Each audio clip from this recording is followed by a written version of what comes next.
সেলিম ভাই, আপনি নিশ্চয়ই জানেন যে গত 15 বছরের শাসনের ভুল ত্রুটি, গত 3টি নির্বাচনের কারচুপি, জুলাই আগস্টের নিপীড়ন, হত্যাকাণ্ড নিয়ে আওয়ামী লীগের কারো মধ্যেই আমি এখন পর্যন্ত কারোর মধ্যে এত সমালোচনা দেখি নাই, অনুশোচনা দেখি নাই। এজিফ কেউ মারা যায় নাই জুলাই আগস্টে, এজিফ আওয়ামী লীগ গত 15 বছরে কোনো ধরনের অনৈতিক কোনো দুর্নীতি কিচ্ছু করে নাই, এজিফ শুধু ষড়যন্ত্রের কারণেই হঠাৎ করে তাদেরকে দেশ থেকে চলে যেতে হয়েছে। আমরা যারা আওয়ামী লীগের এইগুলি জিনিসই শুধু বলি, আওয়ামী লীগের পক্ষ থেকে মানে কি বলে সাইবার স্পেস এবং অন্যান্য জায়গায় অনেক আক্রমণের সম্মুখীন হই, কিন্তু আমরা আসার জায়গাটা তখন আরেকটু হতাশাময় দেখি যখন আমরা দেখি বিএনপির মধ্যেও আসলে কোনো রকম এই 15 বছর থেকে কোনো রকম কোনো শিক্ষা দেওয়ার কোনো জায়গা নেই। সামান্য সংস্কারের প্রশ্নে, বিশেষ করে আমি অন্য সংস্কারের দিকে যেতে চাই না, যে সংস্কারটা মানলে কোনো লস নাই, কোনো অসুবিধা নাই, যেটা সবচেয়ে যৌক্তিক সংস্কার, যে একজন দুইবারের বেশি প্রধানমন্ত্রী হতে পারবে না, এইটার ক্ষেত্রে বিএনপি আসলে বাধা হয়ে দাঁড়াতেছে। এই এই এই এই এই যে মানে বিএনপির অবস্থান, আপনাদের অবস্থানের কারণ কি? আসলে দুইবারের বেশি প্রধানমন্ত্রী না হলে কি লস? সেলিম ভাই, আপনি বলেন তো, আপনি কেন দুইবারের বেশি প্রধানমন্ত্রী থাকবেন? আচ্ছা, আমি প্রথমেই যে কথাটা বলতে চাই সেটা হলো যে আসলে তো আমাদের অসংখ্য বন্ধু বান্ধব, আমি তো সাংবাদিক মহলে খুবই আমার যোগাযোগ আছে, এবং এবং আপনার প্রায় হেড অফ নিউজ বলেন অথবা মানে প্রধান বার্তা সম্পাদকদের সাথে কথা হয়, অথবা অনেক সংবাদপত্রের প্রকাশক মালিকের সাথে কথা হয়। তো তারা আসলে যে মানে ভয়ে এখন অনেক কিছু লিখতে পারছেন না, তারা অনেক কিছুই জানেন কিন্তু তারা ভয় লিখছেন না। প্রথম আলোর মতো পত্রিকায় যখন সংবাদ পরিবর্তন হয়ে যায়, কারণ 10 মিনিটের নোটিশে প্রথম আলোকে একদম মাটিতে মিশিয়ে দেওয়ার মতো ক্ষমতা এখন ওনারা রাখেন, যে কারণে কোনো পত্রিকা এবং কোনো টিভিতেই ওনাদের কোনো সংবাদ আসে না, কিন্তু আমরা অনেক কিছু জানি, সাংবাদিকরা অনেক কিছু জানে। এটা সেলিম ভাই, আমি আপনার সাথে কিভাবে একমত হই। আপনি কি মনে করেন আপনারা যখন ক্ষমতায় ছিলেন, বিএনপি যখন ক্ষমতা ছিল, আওয়ামী লীগ যখন ক্ষমতা ছিল, তাদের থেকে অনেক বেশি পাওয়ারফুল এনসিপি তাদেরকে মাটির সঙ্গে ধুলার সঙ্গে মিশায় দিবে? না, ওরা তো বাংলাদেশের ইতিহাসে কোন দিন একটু থ্রেট ছিল না সংবাদ মাধ্যমের প্রতি? বিভিন্ন ভবন অথবা বিভিন্ন মানে বাড়িঘর মাটির সাথে মিশিয়ে দিয়ে তারা এক ধরনের যে মব জাস্টিস সৃষ্টি করেছে, এটা কিন্তু একটা ভীত সন্ত্রস্ত করে রেখেছে সংবাদপত্র সহ অনেকগুলো প্রতিষ্ঠানকে, সরকারি বলেন আর বেসরকারি প্রতিষ্ঠান বলেন, এগুলো তাদের আতঙ্কে অত্যন্ত আতঙ্কিত। এটা আমি একদম নিঃসন্দেহে বলতে পারি, তাদের আতঙ্কে অত্যন্ত আতঙ্কিত। এখন তাদের ক্ষমতা কতটুকু আছে নাই সেটা বড় কথা নয়, বড় কথা হলো যে মানে তারা একটা আতঙ্ক সৃষ্টি করতে পেরেছে যে তাদের বিরুদ্ধাচরণ করলে তারা। আমি আপনার একটা কথা বলি, প্রথম আলোর কাছে যদি এই তথ্য 100% থাকতো যে হাসনাদের বিলাসী জীবন নিয়ে কথা হয়েছে, প্রথম আলো এই স্টোরি তুলতো না। আমি আপনাকে গ্যারান্টি দিতে পারি। প্রথম আলো দুর্বল হইতে পারে, প্রথম আলো এখন এত দুর্বল না সেলিম ভাই, এবং প্রথম আলোর হাত দেওয়া এত সহজও না। আমি চাইও না প্রথম আলোকে হাত দেওয়া হোক, ওরা যতই গলাবাজি করুক, হুমকি ধামকি দেখ, আমি জানি তো মানে এইটা যদি প্রথম আলো যদি নিউজটা ঠিক হইতো, প্রথম আলোটা তুলতো না, যত হুমকি দেখ না। ঠিক আছে, তারপরেও মানে তারা স্বস্তি বোধ করেনি বলেই তারা আসলে এটা না, নিউজটা সত্যতা নিয়ে আমার সন্দেহ আছে ভাই। হাসানাতের মানে বিলাসী জীবন নিয়ে আমাদেরও কিছুটা কথা আছে, কারণ তাকে এক পোশাকেই দেখি এবং তাকে অন্যদের চাইতে আমরা আলাদাভাবেই দেখতে চাই, এবং আমরা সেভাবেই তাকে দেখবো বলে আশা করছি আর কি। না, ও আবার ইন্টারেস্টিং, ও আমার হোসেন এসে বলে গেছেন উনি আর কি, ও বলাটা ঠিক হচ্ছে না, উনি আমার হোসেন এসে বলে গেছে আপনার মতো 1000 খালেদ মহিউদ্দিন আছে যারা আমার গাড়ি দেয়। ওটা বিশাল ব্যাপার। আমি মনে মনে বলি যে এবং অপসংস্কৃতিতে তারাও যে অভ্যস্ত হয়ে গেছে, 1000 লোক যে তাদেরকে গাড়ি দিলে তারা গাড়িতে চড়বে, এই জিনিসটা প্রমাণ হয়ে যাওয়ার কারণে গাড়িটা দেয়। তাদেরকে একজনের গাড়ি দেওয়ার পরে যদি সে গাড়িটা ফেরত দিয়ে দিত যে না আমি এই গাড়িতে চড়বো না, তাহলে আর দ্বিতীয় ব্যক্তি তাদেরকে গাড়ি দেওয়ার ব্যাপারে আপনার সাহস পেত না, এবং আমরা একটা নতুন দিশার সন্ধান পেতাম, নতুন বন্দোবস্তের দিকে আমরা ধাবিত হতাম। যাক, এখন যে সংস্কারের কথাটা বলছেন, সংস্কারের ব্যাপারে তো আমরা সংস্কার চাই।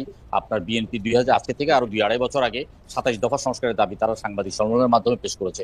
পরবর্তীকালে আমাদের প্রায় 40টি রাজনৈতিক দলের সাথে একাধিকবার বৈঠক করে আমরা 31 দফার একটা সংস্কার প্রস্তাব আমরা উত্থাপন করেছি। সেখানে বলা হয়েছে যে এক ব্যক্তি 2বারের বেশি প্রধানমন্ত্রী হতে পারবেন না, কিন্তু যেমন আমাদের বিভিন্ন ব্যবসায়িক যে 31 দফার মধ্যে আছে একাধারে পরপর দুইবার প্রধানমন্ত্রী হতে পারবেন। বাংলাদেশের বিভিন্ন মানে সামাজিক ক্লাব এবং বিভিন্ন মানে ব্যবসায়িক প্রতিষ্ঠানগুলোতে আছে পরপর 2বার বা 3বারের বেশি কেউ ইসি মেম্বার হতে পারবেন না, পরপর 2বারের বা 3বারের বেশি কেউ আপনারা প্রেসিডেন্ট হতে পারবেন না। যদি পরপর 2বারের বেশি হতে পারেন, পর 5 বছর পরে বা 4 বছর পরে আবার হতে পারবেন, এই ধরনের একটা নিয়ম আছে। বাংলাদেশে পরপর 2বারের বেশি প্রধানমন্ত্রী হতে পারবেন না, এটা এমন কি সংস্কার? এটা করলে এটা বিরাট বড় সংস্কার ভাই। আমি আপনাকে বলি এটা অনেক বড় সংস্কার। এইটা যদি সংস্কার না হয়, আমরা দেখতে পাচ্ছিলাম যে শেখ হাসিনা সম্পর্কে বলা হয় যে তার বিকল্প কি, যদি সংবিধানে এটা থাকা, এবং বিকল্প কি বলতে বলতে কিন্তু 3টা খারাপ ইলেকশন করা হয়েছে, একটা ফেসিবাদী একটা রাজনীতির একটা সূচনা করা হয়েছে। এটা আপনি আমাকে বলেন 2বারের বেশি প্রধানমন্ত্রী থাকার পরে উনি অবসরে চলে যাবেন, বা উনি পার্টিকে নেতৃত্ব দিবেন, উনি দেশের জন্য আলাদা করে কাজ করবেন, বাংলাদেশের সবচেয়ে বড় দূত হবেন, উনার তো অনেক কাজ, উনি আরো আমার ব্যক্তিগতভাবে পরপর 2বারের বেশি প্রধানমন্ত্রী হতে পারবেন না, এটার প্রতি সম্পূর্ণ সমর্থন আছে। এমনকি আমি বারবার বলি যে পরপর 2বারের বেশি বা মোট 2বারের বেশি সংসদ সদস্য হতে পারবেন না, এটার প্রতি আমার সমর্থন আছে। কারণ আমরা একজন দেখি যে 7বার 8বার 6বার করে সংসদ সদস্য হন, হওয়ার পরে তারপরে তিনি তার ছেলের হাতে আপনার সেই নবুয়ত প্রদান করেন, অথবা তার মেয়ের হাতে করেন, অথবা মেয়ের জামাইয়ের কাছে করেন। এই যে পারিবারিক ভাবে তারা কোনো কর্মীদেরকে উঠতে দেন না, আমি এটার বিরুদ্ধে।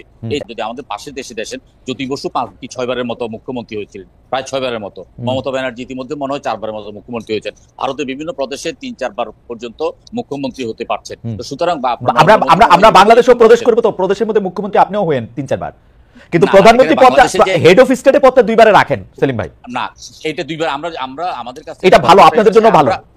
আমরা 2বারের জন্য আমরা পরপর 2বারের বেশি প্রধানমন্ত্রী চাইবো না। এটা যখন আমাদের সাথে আলোচনা করবে আমরা এটার পক্ষে একমত থাকবো, এবং অধিকাংশ রাজনৈতিক দলই এটার প্রতি একমত থাকবে। এটা কিন্তু খুব যে মৌলিক সংস্কার, আমি এটাকে মৌলিক সংস্কার মনে করি না। পরপর 2বারের বেশি প্রধানমন্ত্রী থাকা উচিত নয়, এটা আমি মনে করি, এটা আমি বিশ্বাস করি, এবং এটা আমি ধারণ করি। কোন সংস্কারটা নিয়ে আপনার কাছে মনে হয় যে মৌলিক সংস্কার এবং এটা করা উচিত না, এটা নামই এখন আনা উচিত না?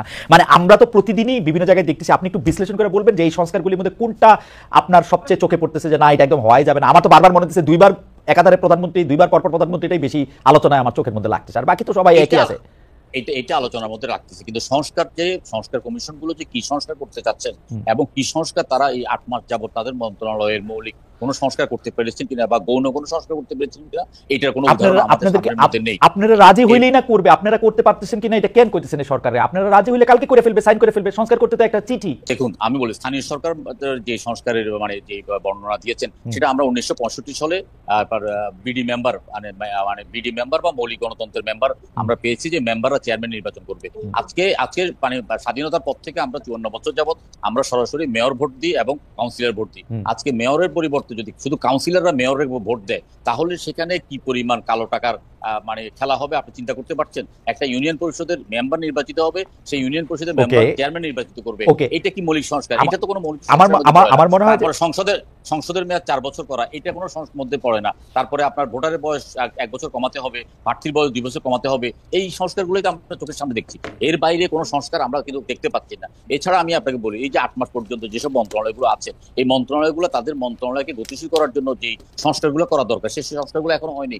এখনো আমরা যদি ঢাকা এয়ারপোর্টে আসি, আমাদের একটা লাগেজ পেতে 2 ঘন্টা, আগে 2 ঘন্টা লাগতো, এখনো 2 ঘন্টা লাগে। তো কোনো পরিবর্তন কোনো জায়গায় আমরা দেখতে পাচ্ছি না।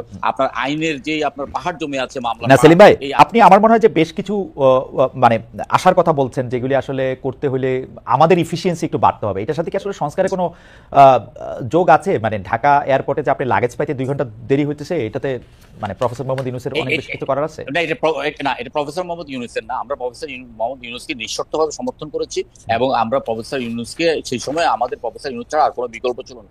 কিন্তু উনি যে উপদেষ্টা মন্ডলী গঠন করেছেন সেটা দেখে আমরা প্রচন্ড হতাশ হয়েছি, আমরা খুবই আশ্চর্য হয়েছি। এই উপদেষ্টা মন্ডলীর দ্বারা বর্তমানে একটা মানে এই ভয়ানক পরিস্থিতিতে বাংলাদেশে সামাল দেওয়া সম্ভব নয়। শতকরা 90 জন উপদেষ্টাই একটা অবসর জীবন যাপন করতো, তারা দিনে অথবা রাত্রে ঘুমেই তারা কল্পনা করে নেই যে তারা বাংলাদেশের উপদেষ্টা হবে। সুতরাং তাদের থেকে আমরা ভালো কিছু আশা করতে পারি।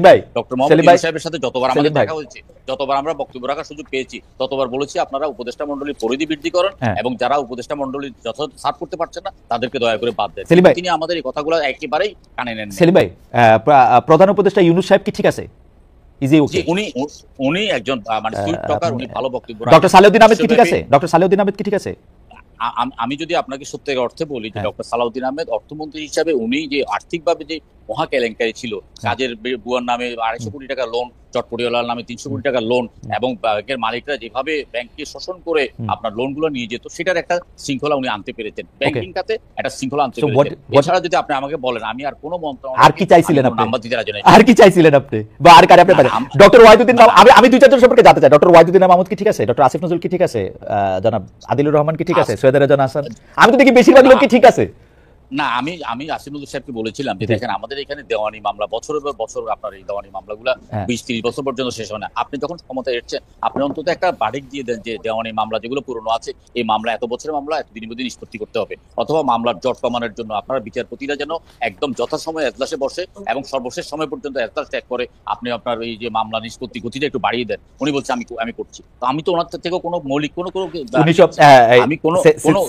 আমি কয়েকদিন আগে আমি পঙ্গু হাসপাতালে হাসপাতালে গিয়েছি, পঙ্গু হাসপাতাল যে এত নোংরা এবং এত এত একটা বাজে অবস্থা, তো স্বাস্থ্যমন্ত্রী তো মৌলিক, ওনারা কোনো জায়গায় কিন্তু কোনো চুরি আটকাইছে মনে হয়, চুরি আটকাইছে মনে হয়। আর আমি একটু আপনাকে বলার জন্য একটু বলে রাখি যে 1999 সালে আমার একটা প্রতিবেদন প্রথম আলোতে লিড স্টোরি হয়েছিল, সেখানের মধ্যে আমি বলতে মানে একটা যেটাকে বলে হচ্ছে যে সামারাইজ করছিলাম, আমরা যদি আজকে থেকে স্ক্যান্ডিনেভীয় দেশগুলির মতো ইফিসিয়েন্ট হয়ে উঠি, তাহলে আমাদের চলমান মামলাগুলি যেগুলি জমে আছে সেগুলি শেষ করতে 50 বছর লাগবে। তো সো আপনাদের জমে থাকা মামলা শেষ করা, সেটা আপনি হয়তো খুব ভালো জানেন, সেটা এত সহজ নয়।